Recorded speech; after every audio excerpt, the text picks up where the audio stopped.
फैसलाबाद के मुख्तलिफ शाहराहों पर बने डिवाइडर मौत बांटने लगे। देखते हैं फैसलाबाद से अशमत खान की इस रिपोर्ट में।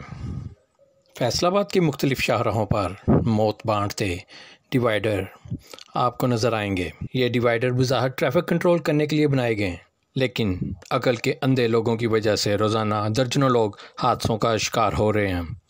सबसे ज़्यादा हादसा इरफान मिल के सामने कैनार रोड पर वाक़या इस डिवाइडर पर होते हैं, जहां दूसरे शहरों से आने वाली ट्रैफिक को जब अचानक सड़क के दरमियान में एक दीवार सी नज़र आती है, लेकिन तब तक उनकी गाड़ी इस डिवाइडर से टकरा जाती है। इसी तरह कोहिनूर प्लाज़ा के सामने बना ये डिवाइडर भी रोज़ हादसों का सबब बनता है।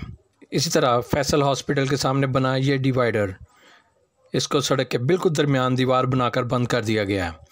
अब दोनों तरफ से आने वाली ट्रैफिक जब तेज़ी से किसी दूसरी गाड़ी को क्रॉस करे तो वो सीधी दीवार में। शहरियों का कहना है कि ऐसी मौत की दीवारें बनाने वाले क्या अकल से बिल्कुल पैदल हैं, जिनको किसी की जान की कोई फिक्र नहीं।